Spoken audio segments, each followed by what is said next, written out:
शुरू करें।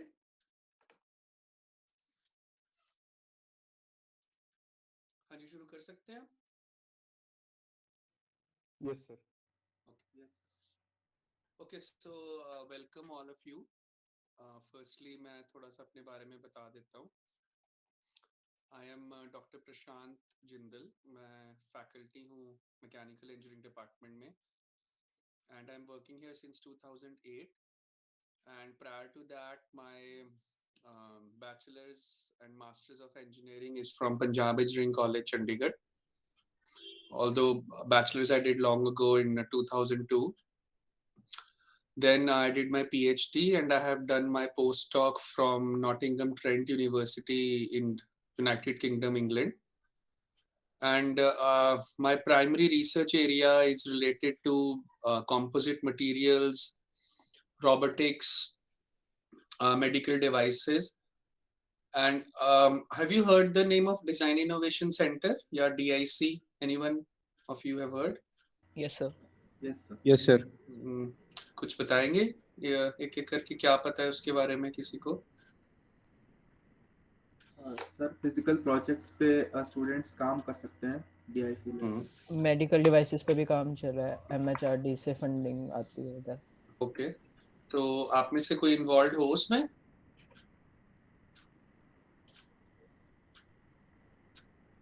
Is anyone of you involved in that? Currently अभी ऑनलाइन चल रहा है तो ज़्यादा इन्वॉल्वमेंट नहीं हो पा रही है। ओके, तो मेडिकल डिवाइसेस वाले के बारे में क्या मालूम है और कैसे, किसने बताया?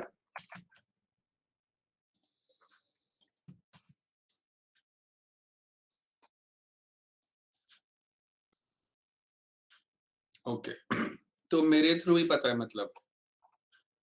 ओके, सो मेरे बारे में कुछ ना कुछ आप लोग अवेयर हो। अच्छा, तो मेरा उस लेक्चर के बाद आप लोगों ने कुछ कंटिन्यूएशन करी, कुछ देखा इसके बारे में,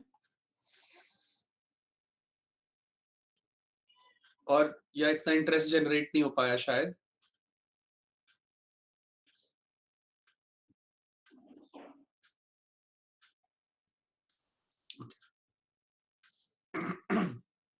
किसमें?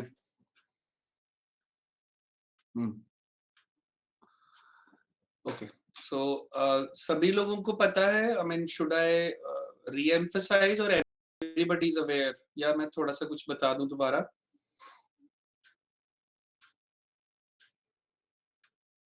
यस सर, बता दीजिए थोड़ा।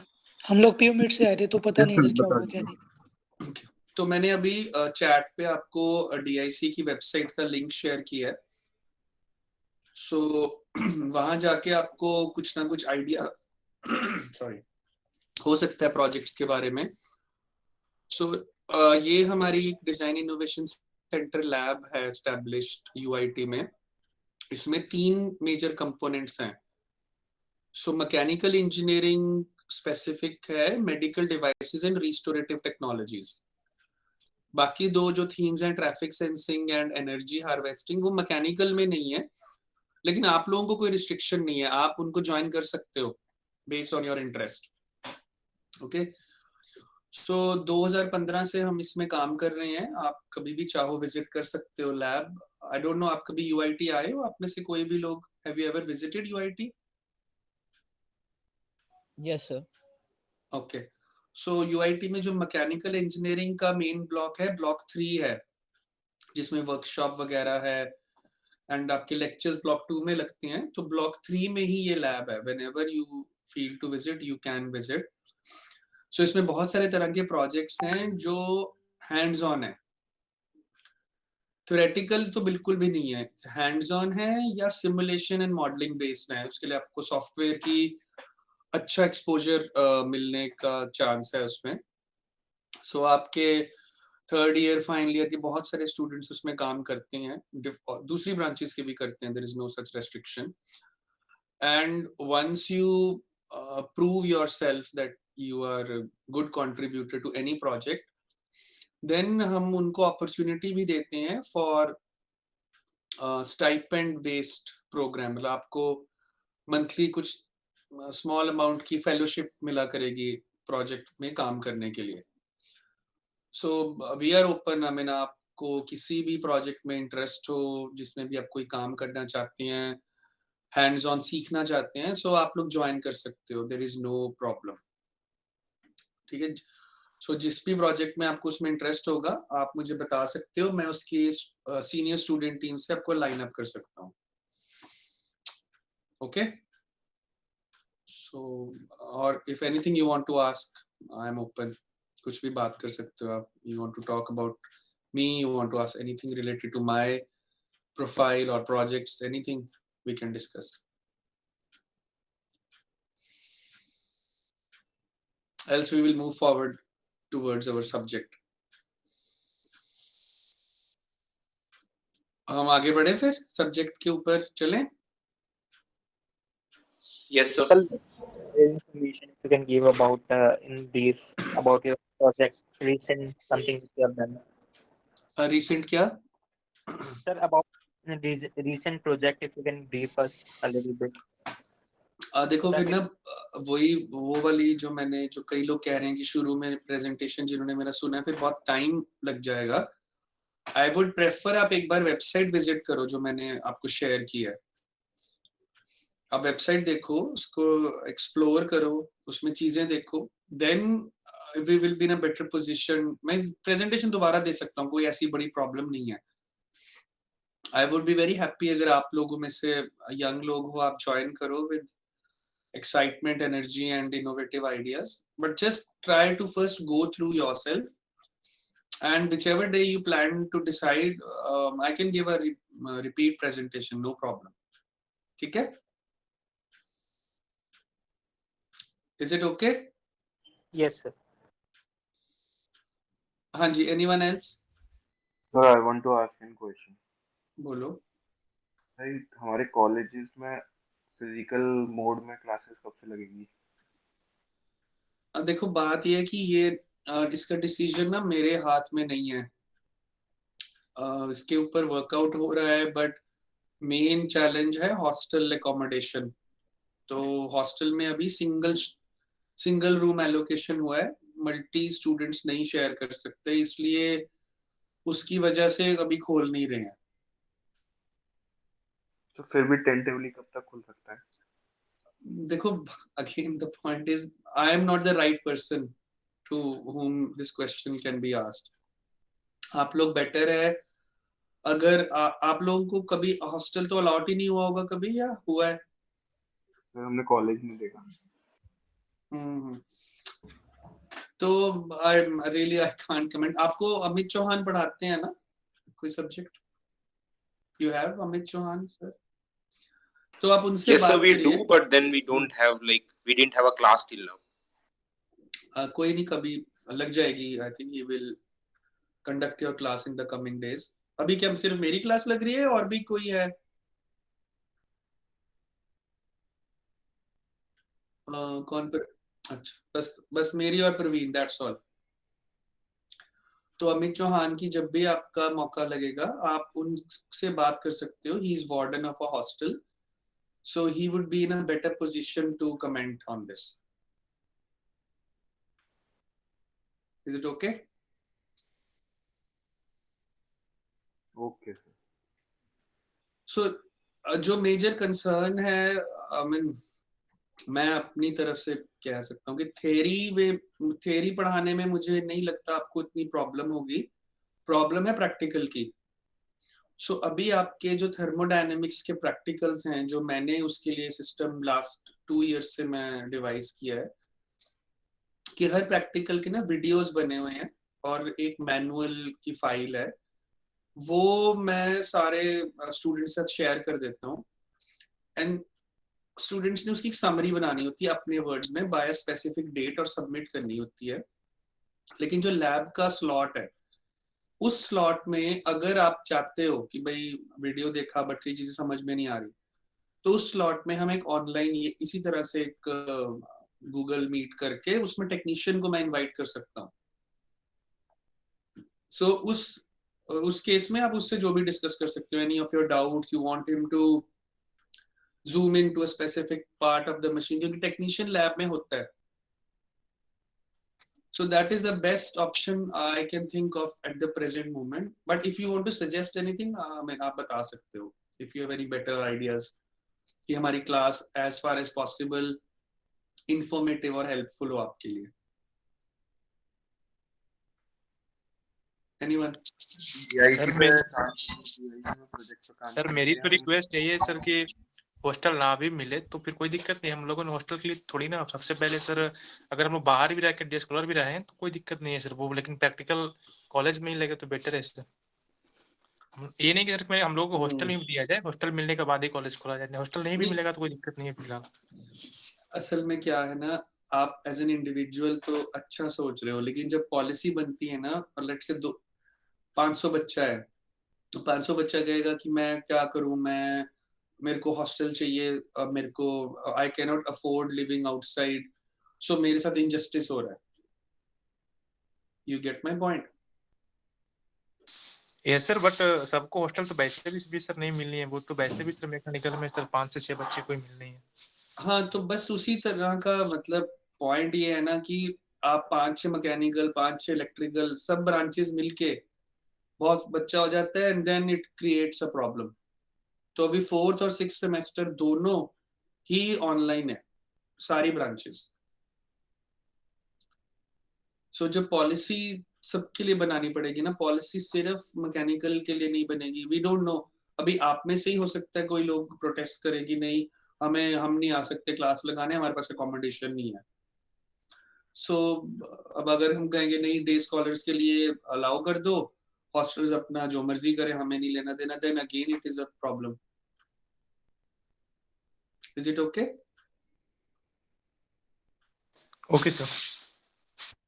ओके, कुछ और था, कोई और any suggestion for me for conducting your classes and practical, if anything you want to suggest? आगे बढ़े फिर? जी सर.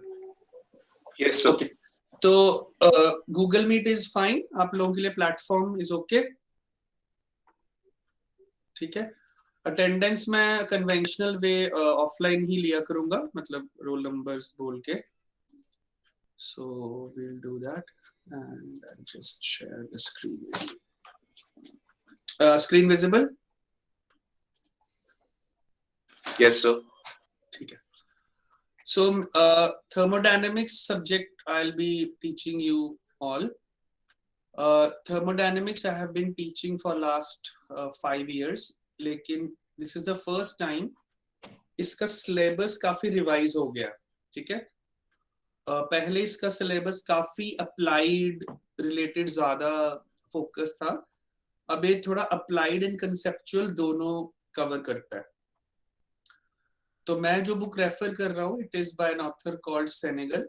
आप देख सकते हो, लाइब्रेरी में बुक्स पढ़ी होंगी, those who can. I don't know, again it's a big question, library में से बुक कैसे मिलेगी, बट एनीवे फॉर नाउ आपको जरूरत नहीं है, जस्ट मैं अपनी तरफ से बता रहा हूँ. ओके. सो इसके लिए जो अपडेटेड सिलेबस वाला थर्मोडायनेमिक्स है, वो मैं फर्स्ट टाइम आप लोगों के साथ ही शुरू हुआ है. एंड आई प्रिज्यूम दैट आप पिछले सेमेस्टर में you have done a good part of basic thermodynamics, right? You have done one course in thermodynamics in last semester, am I right? Yes, sir. Okay. तो उसमें steam tables वगैरह पढ़ाए गए थे ना? स्टीम टेबल, मॉलियर डायग्राम थे या नहीं थे? Yes, sir. Steam tables were taught, but it would be great if you can rehash the entire thing because you were confused in reading those tables. All of you have a problem with that? Sir Sir. सच बात ये है कि sir 10 की class से लगी है हमारी. पिछले सेमेस्टर 10 क्लासें लगी हैं? 10 या सर 12 लगे होंगे लेक्चर, उससे ज्यादा लगे. ऐसा होना तो नहीं चाहिए, पिछला सेमेस्टर तो बहुत लंबा था. ओके. सुरजीत ही पढ़ाते थे ना? Yes sir. ओके. सभी लोगों का यही व्यू पॉइंट है? हाँ जी सर. या yes sir. Yes sir. Yes sir. तो आपने उन्हें बोला नहीं कि सिलेबस पूरा हुआ आपका 10-12 क्लासेस में?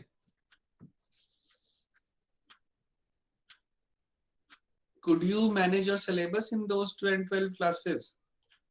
So with all due respect, actually, like we read whatever we could by ourselves in majority. अच्छा, तो कुछ आप बट खुद से पढ़ के कर पाए कुछ काम, या it was very difficult for you? Could you So like manage? this, like in the cases of numericals, the steam table thing, we are really confused in reading how, like it was very difficult to find data, and it was like because we were not privy to how to read steam table. तो YouTube पे कोई video नहीं मिला आपको? Yes, sir, we did get, but then it was like it was confusing. So it would be great if you could like rehash the entire concept. चलो I'll try, क्योंकि अभी जो न्यूमेरिकल्स मैंने कराने का प्लान किया है ना आपके फर्स्ट चैप्टर में, उसमें स्टीम टेबल्स से डेटा लेके वैल्यूज ली हुई हैं, ठीक है? So same is with Molière diagrams. तो हम एक काम करते हैं, बिकॉज फिर मुझे भी आपके साथ थोड़ा स्टीम टेबल देखना होगा। चलो कोई बात नहीं, विल डू समथिंग, ठीक है, डोंट वरी, कुछ ना कुछ करेंगे, क्योंकि अब ये एडवांस कोर्स है, मैं नहीं चाहता आप इसमें फंस जाओ। So will do something, don't worry, alright. Okay, so जो मेजर थर्मोडायनेमिक्स को मैं अप्लाइड के केस में डिवाइड करूंगा, one is engines, one is turbines, one is compressors. Excuse me, sir. जी So even if you could like share some elaborative video on reading steam tables, that would also do. अच्छा ठीक है, फिर मैं if that would be helpful, मैं ढूंढ के आपको जरूर भेजता हूँ, ठीक है? That Okay, is a sir. good option. Thank you. Thank you. Okay, so मैंने अप्लाइड थर्मोडायनेमिक्स को 3 पार्ट्स में डिवाइड किया है, engines, turbines and compressors. Okay, एक तो मुझे मिल ही गया है आपसे बात करते करते। आपको स्टीम टेबल में क्या वैल्यू निकालना मुश्किल होता था, या बीच की अगर वैल्यू दी नहीं हुई उसको कैसे निकालना है वो मुश्किल होता था? सर हमने स्टीम टेबल पढ़ी ही नहीं है। स्टीम टेबल देखा है अपने आंखों से? No sir. Yes, sir.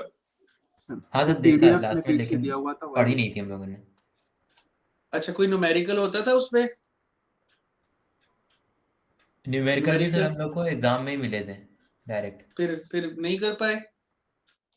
Obviously sir difficult हो रहा था। अच्छा, चलो मैं ना एक वीडियो मुझे अभी मिला है, एंड आई थिंक ये हिंदी में लग रहा है मुझे,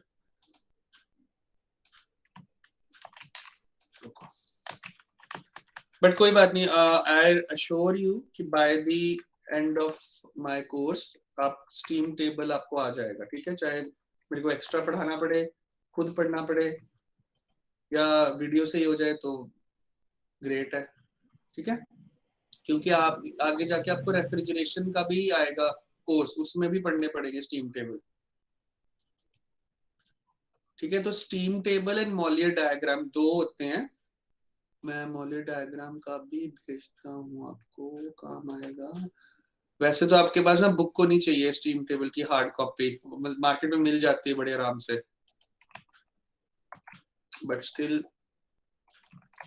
ड्राइनेस फ्रैक्शन वगैरह पढ़ा है? ड्राइनेस फ्रैक्शन पढ़ा था? एक्स बोलते हैं जिसको। Hello, am I audible? Yes sir, you are audible. Okay. हाँ, ड्राइनेस फ्रैक्शन पता है कुछ? सर हाँ क्लियर यार, नहीं पूरा हो गया। देखो चलो अब थोड़ा सा हम डाइवर्ट हो रहे हैं, बट इट्स ओके। अब आपने वो था कोई चैप्टर, बॉयलर्स या स्टीम जनरेटर्स का चैप्टर था? Yes, sir. It was there. हाँ sir, we had a chapter. तो अब बॉयलर का मेन पर्पस क्या है? बॉयलर क्यों, कहाँ यूज करते हैं? स्टीम जनरेटर क्यों चाहिए? बताओ। टर्बाइंस से कौन सी एनर्जी, टरबाइन? कौन सी turbine? Hydroelectric turbine, if I'm not wrong. Anyone else?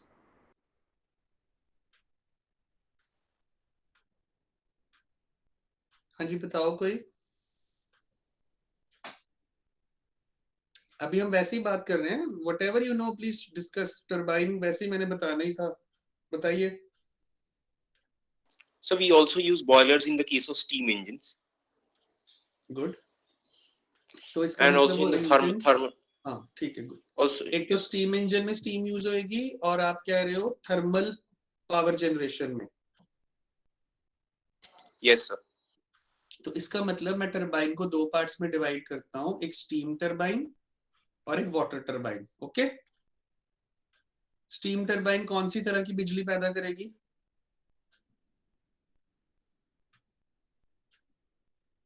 बताइए, कौन से तरह की इलेक्ट्रिसिटी प्रोडक्शन में स्टीम का यूज होगा? सर क्वेश्चन नहीं समझ में आया ढंग से सर, कौन सी तरह एज इन? अच्छा, चलो मैं बता देता हूँ। डीसी इसको और यूज करना है थर्मल पावर प्लांट में, इसको यूज करना है हाइड्रो इलेक्ट्रिक पावर प्लांट में। अब समझ में आया मतलब? Yes sir. Yes sir. ठीक है, तो थर्मल पावर प्लांट में कहते हैं कोयला यूज होता है, कोयला यूज होता है। तो कोयले का क्या काम है इसमें? सर हीट प्रोवाइड करना। To heat provide to, it is like a fuel, वो फ्यूल है। ठीक है, आग किसको लगाओगे? किसी को कुछ आग लगाने के लिए चाहिए ना, या वुड चाहिए, गैस चाहिए, you need something. So coal is that fuel which is required to produce the burning to water so that it gets converted into steam. Okay, and this steam will be used to run a turbine. Okay, is this clear? Yes sir. Yes sir. तो ये है thermal power plant जो mostly India में use होता है। Hydro electric तो direct water use करता है, हिल के ऊपर पानी का रेजर्वायर है, आया जैसे आपकी वो मूवी थी, देखिए मैं कौन सी मूवी की बात कर रहा हूँ? हाँ ठीक है, वो हाइड्रो इलेक्ट्रिसिटी थी। अब जो आपकी स्टीम की बात है, ये जो स्टीम प्रोड्यूस हुई, इस अब स्टीम तो 100 पे प्रोड्यूस होनी या 98 97 पे भी शुरू हो जाएगी प्रोड्यूस होनी। तो स्टीम की दो तीन कंडीशंस हैं जिसको हम ड्राइनेस फ्रैक्शन से स्पेसिफाई करते हैं। So dryness fraction can be 1, less than 1 और ग्रेटर देन 1। तो ड्राइनेस फ्रैक्शन अगर 1 है तो मतलब पूरी ड्राई हो गई है, बिल्कुल ड्राई है, इसमें पानी का एक भी कण नहीं है, सिर्फ सूखी वेपर है ये। Am I clear? मतलब ये एग्जैक्ट 100 डिग्री सेल्सियस पे जो वेपर जो दिख रहा है धुआं, ये वो है। जो लेस देन 1 है, इसका मतलब कुछ पानी है, कुछ वेपर है। ड्राई पार्ट जो है वो 100% नहीं, वो हो सकता है 98% हो, विच मीन्स 0.98। आपने न्यूमेरिकल में देखा होगा, ड्राइनेस फ्रैक्शन इज 0.7 0.8, देखा है? Yes sir. तो इसका मतलब वो 98% वेपर है, 2% पानी है अभी। क्लियर? और x ग्रेटर देन 1 को हम बोलते हैं super heated steam. Super heated steam का मतलब 100 डिग्री के ऊपर। अब आप पूछोगे 100 डिग्री के ऊपर कैसे हो सकता है वेपर, बन तो गया, और क्या चाहिए? तो सुपर हीटेड वेपर कहां से होगा? एनीवन? प्रेशराइज करके। हाँ, ये जितनी भी मैं बातें कर रहा हूँ 100 डिग्री सेल्सियस ये वो, ये सारी मैं बात कर रहा हूँ 1 एटमॉस्फेयर पे, नॉर्मल टेम्परेचर कंडीशन। मगर अगर कोई टेम्परेचर 2 एटमॉस्फेयर, हाफ एटमॉस्फेयर है, तो ये 100 डिग्री सेल्सियस इज इनवैलिड। तो उस केस में 1 से ऊपर को सुपर हीटेड स्टीम बोलते हैं। तो न्यूमेरिकल्स में अगर x की वैल्यू अलग अलग है तो normal temperature pressure conditions change होती हैं, उसमें फिर आपको वैल्यू निकालनी पड़ती है एंट्रोपी की, एंथैल्पी की। तो आपने आई थिंक फॉर्मूला देखा होगा, H1 is HF plus XFG, कुछ देखा था ऐसा? Anybody? So can you please repeat? I think there was a network issue. अच्छा, सो मैं ये कह रहा हूं कि based on the temperature and pressure conditions, ये जो 100 डिग्री सेल्सियस है ये वैलिड नहीं होगा, आपको सुपर हीटेड स्टीम भी मिल सकती है। तो आपने अगर फॉर्मूला देखा हो, ऐसा फॉर्मूला देखा है एंथैल्पी का H1? Anyone has seen such a formula? Yes sir. तो इसमें ये क्या बोल रहा है HF का मतलब फ्लूइड, जिसको वाटर, जिसको हीट किया उसकी एंथैल्पी, प्लस जितनी ड्राइनेस फ्रैक्शन थी, प्लस जितनी उसके वेपर की एंथैल्पी है। तो आपको कुछ दी होगी कंडीशन की, टेम्परेचर इतना है, प्रेशर इतना है, तो आप एंथैल्पी निकालो। सो आप क्या करते हो, मैं थोड़ा सा वैसे आज ही वेवर्ड जा रहा हूँ, बट जब आपने बोला है तो जो स्टीम टेबल और मॉलियर डायग्राम है ना, वो दोनों सेम है। एक ग्राफिकल रिप्रेजेंटेशन है एंड एक टेबुलर रिप्रेजेंटेशन है, बोथ आर सेम। तो आप देखोगे इसमें इसने बोला, लेट अस से, ये देखो यहाँ पे एक रेड लाइन दिख रही है, x is equal to 1.00। Can you see? Yes, sir. x 1.00. Yes, sir. Am I audible? Yes, sir. Yes, sir. मुझे आपकी आवाज नहीं आ रही, दोबारा बोलना। Yes, sir. Yes, sir. Okay ठीक है। सो x1, अब उसके नीचे रेड लाइंस देखो, 0.95, 0.9, 0.8 दिख रहा है? Yes, sir. Yes, sir. तो क्या लग रहा है ये क्या चीजें हैं 0.95, 0.8 वगैरह?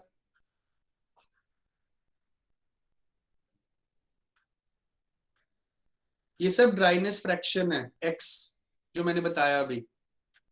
तो अगर कोई बोलेगा कि अच्छा, जैसे मैंने वो लिखा है h1 is equal to hf वगैरह, तो मान लो x बोलता है ड्राइनेस फ्रैक्शन 0.9 है, तो आपने इस लाइन के अक्रॉस वैल्यूज देखनी है 0.9। फिर वो बोलता है कि अच्छा जी इस पे एंथैल्पी है 2200, तो 2200 कहाँ आएगा, तकरीबन यहाँ। तो आप इसको यहाँ और यहाँ इंटरसेक्शन करोगे, ये पॉइंट कट हो गया, तो इस पे आप एंट्रोपी बता सकते हो। आप टेम्परेचर, ये देखो इसमें ना ये देखो टेम्परेचर की ग्रीन लाइंस हैं, बट यहाँ तो आएगा नहीं टेम्परेचर, क्योंकि 100 डिग्री से ऊपर ही है। 0.1 क्या चीज है इसकी, ठहरो। सर आपको कर्सर नहीं दिख रहा था। कर्सर ना मैं कैसे दिखाऊंगा आपको, मैं कर्सर दिखा ही नहीं सकता ना इस पे, कहना है स्क्रीन शेयर करके दिखा सकते हैं, आई थिंक, इंस्टेड ऑफ तो शेयर शेयरिंग अ विंडो और टैब। अच्छा let me see I can do anything. Wait अच्छा, मैं ट्राई करता हूँ, शेयर द एंटायर स्क्रीन।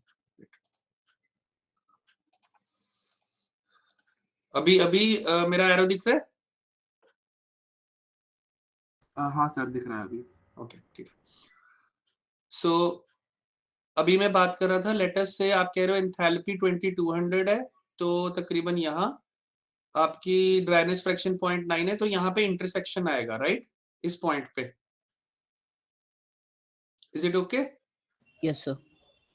तो यहाँ पे आपको पता चल जाएगा एंट्रोपी है तकरीबन 7.7, और ये blue line is what? Blue line क्या है?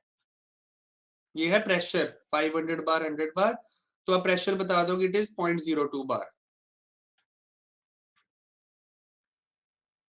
ठीक है, समझ में आई बात? Yes, sir. Yes sir. और सेम वैल्यू आपको उसमें मिलेगी स्टीम टेबल में।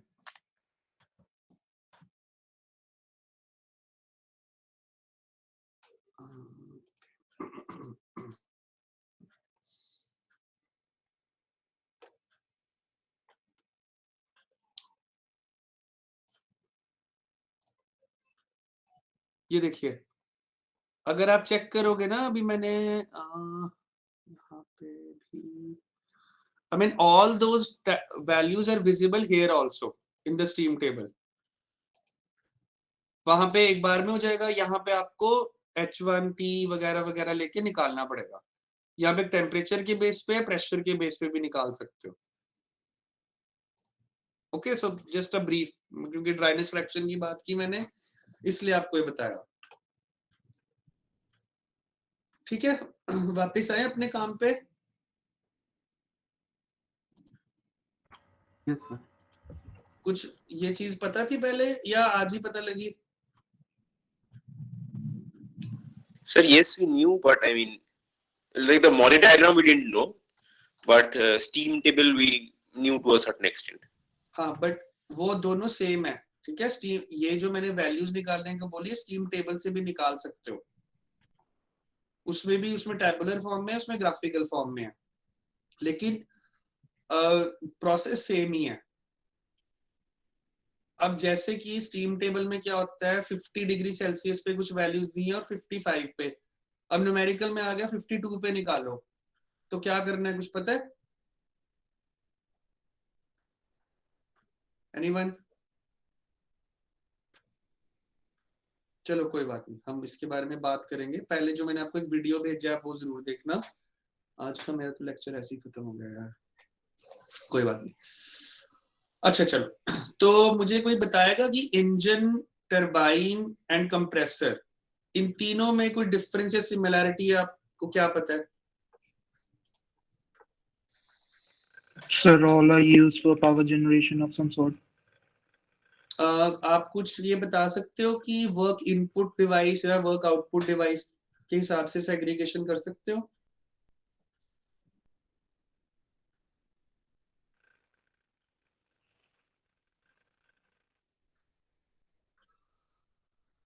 बताइए।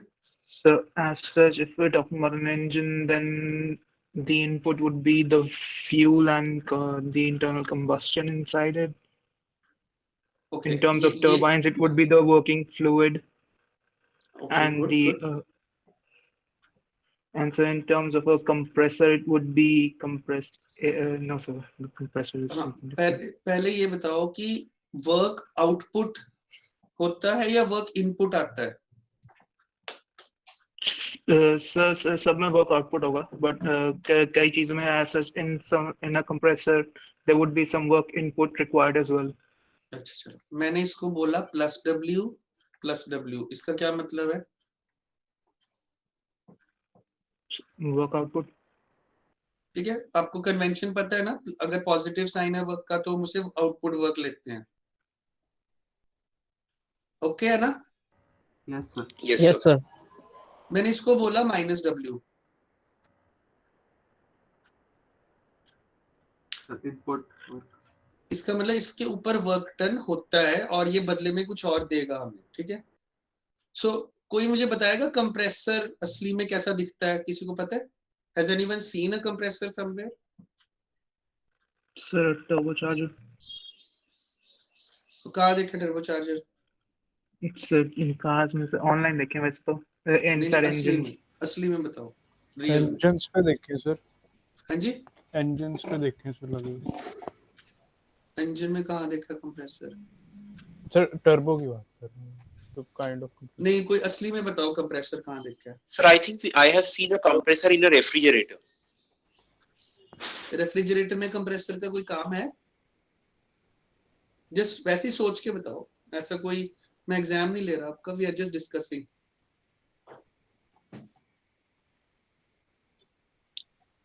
ये बिल्डिंग में सर, शायद बिल्डिंग की। एक मिनट, अभी पहले रेफ्रिजरेटर की बात करें। आप कह रहे हो गैस को प्रेशराइज करता है, वेरी गुड, फिर प्रेशराइज क्यों करना है?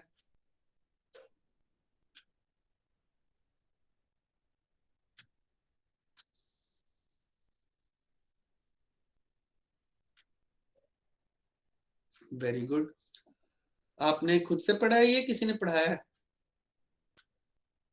नहीं, यूट्यूब तो सबके पास है, बट हर कोई बॉदर थोड़ी करता है देखने के लिए। सो सी, अब होता क्या है, रेफ्रिजरेशन में ठंडक कैसे मिलती है, उसमें बहुत लोग बोलते हैं वो मैकेनिक गैस लीक हो गई। अब पता है गैस का क्या मतलब है, वो गैस क्या लीक हो गई?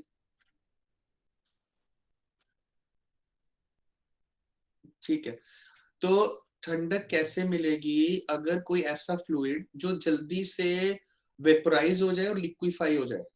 वाटर तो ऐसे जल्दी से, स्टीम बनाने के लिए उसको 100 डिग्री पे हीट करो, फिर बनाने के लिए 0 डिग्री पे कूल करो, बहुत मेहनत है। अगर कोई ऐसा हो फ्लूइड जो जल्दी से वेपोराइज और लिक्विफाई हो जाए, कोई जानते हो ऐसा फ्लूइड? डेली लाइफ में देखते हो कोई ऐसा जो जल्दी से वेपोराइज हो जाए? सर अल्कोहल और petroleum. Alcohol is one example which evaporates very quickly. So अब ये मान लो कि रेफ्रिजरेंट अल्कोहल ही है, तो उसको जैसे ही अब वो वेपोराइज होगा तो सरफेस को क्या होगा?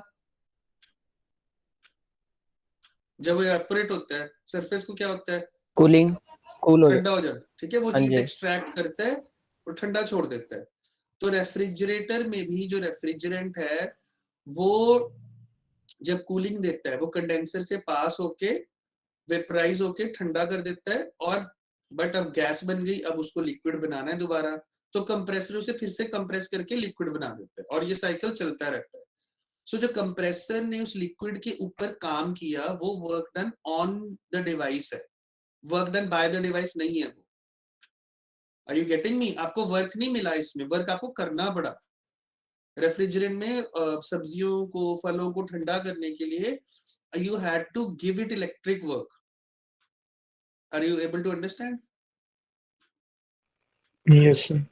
Yes, sir. जबकि इंजन और टरबाइन में आपने कोई फ्यूल को बर्न किया तो उसने घुमा दिया कोई पिस्टन सिलेंडर और वर्क आपको मिल गया और गाड़ी चल गई। Am I clear? Yes, sir. In fact Yes, sir. अगर हम सोचें ये तो पता है पिस्टन सिलेंडर अरेंजमेंट पढ़ा हुआ है। Yes, अगर sir. हम इंजन को ये मान ले पिस्टन सिलेंडर अरेंजमेंट है और मैं कहता हूँ कंप्रेसर भी यही है, दोनों सेम स्ट्रक्चर है, तो इंजन में क्या होगा, इस मैकेनिज्म क्या चलेगी? Anyone can suggest me? So in an engine, we would be using the fuel for internal combustion to push the piston. और ये चक्का And घूम गया यहाँ पे, ठीक है, आपको yes, प्लस वर्क यहाँ मिल गया। कंप्रेसर में क्या होगा इसी का ऑपोजिट होगा, ठीक है। आप इसको घुमाओगे कि भाई तू जा भी धक्का दे, यहाँ पे जो फ्लूइड है उसे कंप्रेस कर और फिर वो कहीं पे यूज कर ले, ठीक है। भूलोगे तो नहीं ये बात? No sir. No sir. Turbines में मैं इसको थोड़ा इंजन की तरह ही कहूंगा, सिर्फ क्या है, एक व्हील है, कहीं से भी कोई फ्लूइड आया इसको घुमा दिया, सेंटर में कोई शाफ्ट जनरेटर लगा हुआ है एंड आपको इलेक्ट्रिसिटी प्रोड्यूस हो गई। ऑलराइट, ओके, हमारा टाइम खत्म हो रहा है, तो बाकी फिर कल करें। आई थिंक आज तो थोड़ा इंट्रोडक्शन टाइप ही रहा। Shall we continue tomorrow? ठीक है। If you feel if I'm going a bit fast or anything, please do let me know. We are on new, so whatever feedback you want to suggest me, which helps you in the class, I would be happy to listen. ठीक है। So कल हम time पे ही मिलेंगे। कल सुबह है ना, 9:45 है।